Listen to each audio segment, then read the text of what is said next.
welcome once again to Let's Talk Marriage. This is Pastor Larry coming to you this Wednesday afternoon with Let's Talk Marriage. All right. I hope everyone is doing well. If you woke up this morning, you are doing well. Once again, welcome to Let's Talk Marriage. We're going to be talking about grief on today because there's been a lot of things going on in the especially in the black and brown communities. A lot of stuff just going on over the world, and a lot of things that are happening to family members and to loved ones that you know, and things of that nature. We're going to talk a little bit about supporting each other as a married couple during these times. Some things are happening on either side of the family, or the husband's side or the wife's side, or just friends and family that you know, that you both know, and especially for those that are from the smaller towns. A lot of things are happening, and even in the smaller towns, which were at one time were considered very safe, and now it just seems like everything is just so crazy, and just so much is going on. So we want to make sure that we are supporting our spouses during this time. Make sure that we are standing by their side, because this is the time that you will stand by them. And it's just so many. I've never seen and heard of so many young people funerals as been going on nowadays, and everyone is affected by it. And as married couples, I'm pretty sure that you've had your share of tragedies during this time. Excuse me, during this time, because it's just crazy. It's just so many things that are going on right now, and we have to be prayerful and stay in prayer for these things, and be patient. God knows what He's doing, you know, and please, folks, allow people during this time, especially during this time, allow people time to grieve. We always want to find it easy to say, oh, just move on. It's not always easy to move on. I was listening to a program the other day, a couple ladies, I think it's called Cupcakes and Conversation. They were talking about the grief that they encountered. Because one of mine, I believe, had lost her husband. And you have to allow people time to grieve. You can't just tell them to move on. And I've always said that you'll never forget.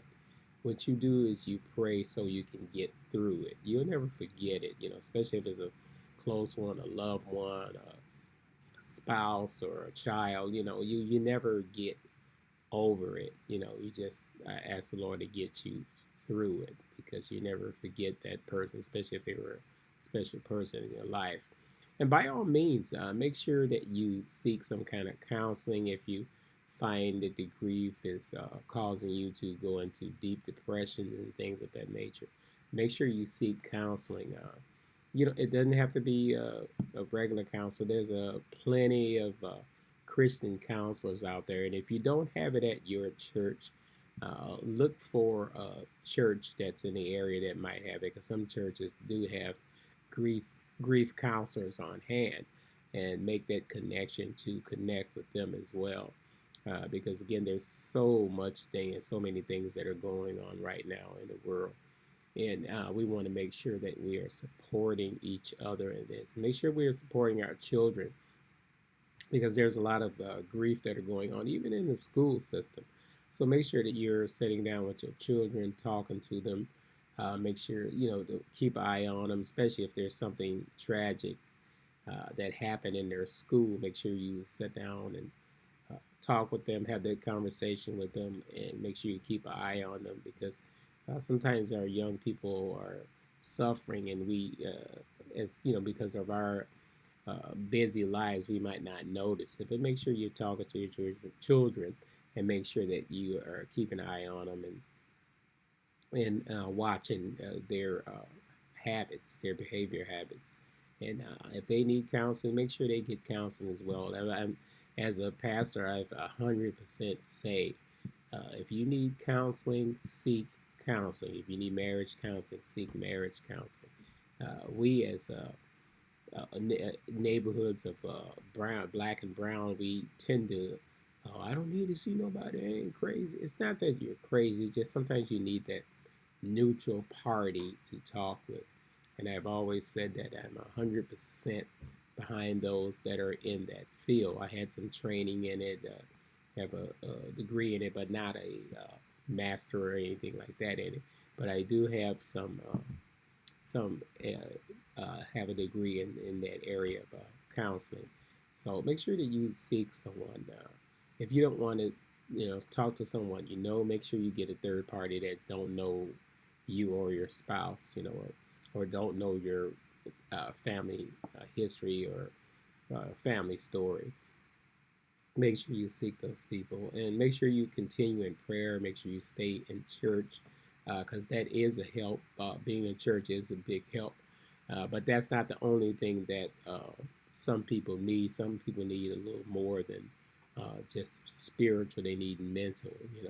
Because, for instance, if you're sick or if you break a limb, you might go to church and get prayer, but you're still going to go to the doctor and get a cast or get that limb set, so it'll heal right. So that's what we have to do when we get counseling. We get we get our mind set so we can heal properly.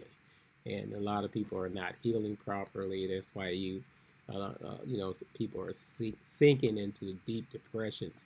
I've never heard of depression being so prevalent as it is now. Almost all, even smaller children are sometimes going through depressions, and it's very heavily, in the black and brown communities. So make sure that we are supporting each other. Make sure that we are standing by each other. Make sure you're attending some sort of church. And again, if your church does not offer those programs, because every church is not going to offer that program depending on the size of the church, size of the congregation, who's in the congregation. You might not have anyone that's qualified to speak on those levels. Make sure you have that connection or a network where you can reach out to a sister church or a church that's in your community where they do offer those programs. And it's very important nowadays. Make sure that we are, supporting each other during this time because there's so much going on. And again, also, I want to make sure that each one today is yesterday was election day. I hope everyone got out and got a chance to vote as well. That's because that's a big part of it. Where programs and things of that nature come in public settings, like schools and stuff. Where they have funding, where they can have programs like this. So make sure that we're doing that, doing our part as Christians. It's our responsibility to take upon us the prayers of those that can't or will not pray for themselves, because everybody's not going to go to a church. Let's just face it. You can't even sometimes you can't even get the church people to go to church. So you're not going to get the people that don't go to church to go to church. So make sure that we are praying with those that don't go to church. Make sure that we keep communication with them, because we sometimes have a bad habit of not dealing with our relatives, the ones that don't go to church. We have a bad habit of, especially the churchy ones, we have a bad habit of not dealing with the relatives that don't go to church.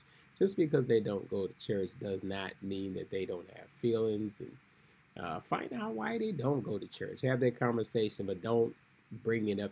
You don't be the one to bring it up. Let them be the one to bring it up, and then you can find out why.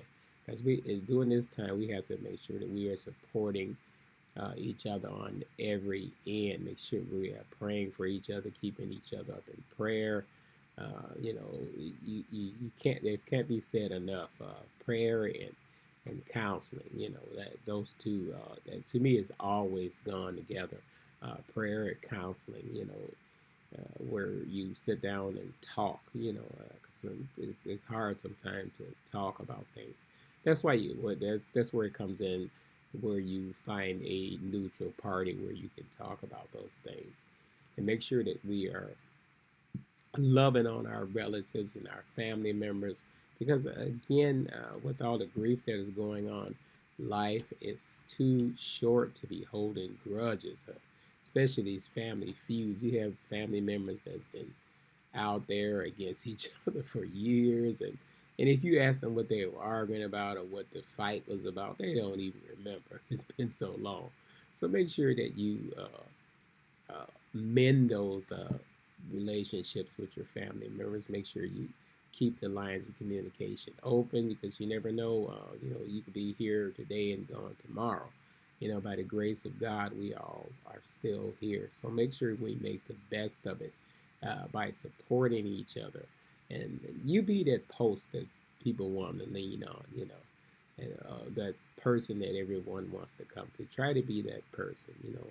And that way you can be. It's a ministry in itself, to be able to have that spirit of help, and everyone don't have that spirit of help.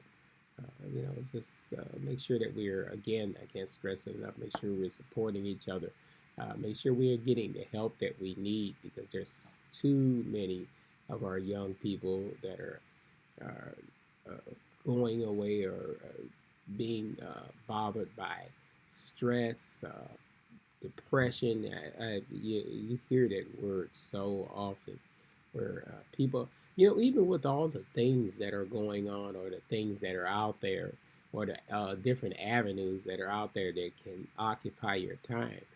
There's way more things that's entertaining than it was years ago.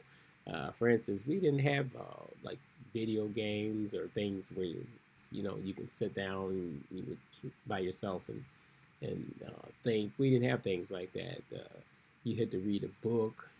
How many people read a book now? So there's so many people that are just going through so many different things. So make sure that we are supporting each other. Make sure you're getting that help that you need.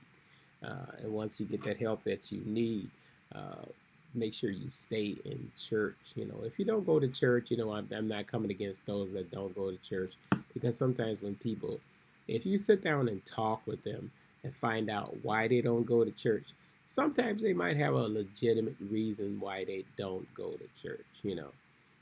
But during the time that, with all the grief and all the issues that are going on, that's one of the places that can give you help. That's one of the places that can give you a relief from all this stress and agonies of this world. So if you don't go to church, I'm a firm believer that you should go to church. If you don't, have that conversation with someone that go to church. And just tell them, I know you wonder why I don't go to church, and then explain to them why you don't. It might be a reason that, it doesn't happen at every church. You would find a church where you don't, that particular problem is not happening at. And, when they want to say there's no such thing as church hurt, there's a lot of people that were hurt by a church for something they might have said, something they might have done.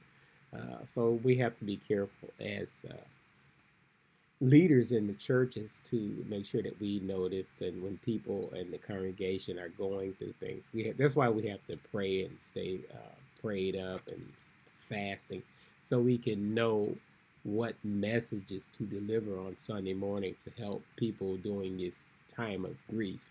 Because if you get up and have a message on trying to encourage someone, most of the people in your congregation has suffered some sort of grief, you wouldn't get up and start talking about somebody that committed suicide or something like that. You wouldn't do that, because that gives them a flashback. You want to encourage them that they can get through it, and you can't get up and tell them that they need to get over it, because people don't get over it, especially for instance, if you had a child or something, you lost a child, or even a sibling, you never get over it, especially if you were close with that sibling or that child or that spouse. You don't get over it, you get through it. So that's what we have to stressed and make sure that we are supporting each other, that we get through it. And together we can get through these hard times. So stay prayerful, stay prayerful, and make sure that we are supporting each other as husband and wife. Make sure we are standing by each other. This is Pastor Larry. I'm going to be signing off. Until we meet again, you stay blessed. Till we meet again. Now remember, all the music that you hear on Let's Talk Marriage is part of an app called Whoop Triggers Plus. It's an app that is very beneficial for those churches that are just starting out. You need a musician. It's actually on the Apple app or the Apple. You can find it on the Apple Store. That's what I was trying to say. You can find it on the Apple Store. It's called Whoop Triggers Plus. Look it up. It's a very intuitive. It's very helpful for those churches that are just starting out. So remember, all the music that you hear on there, we don't own the rights to it. It is through Whoop Triggers Plus, and it's an awesome app. Here we go. We're getting ready to sign off. This is Pastor Larry saying, until we meet again, God bless you.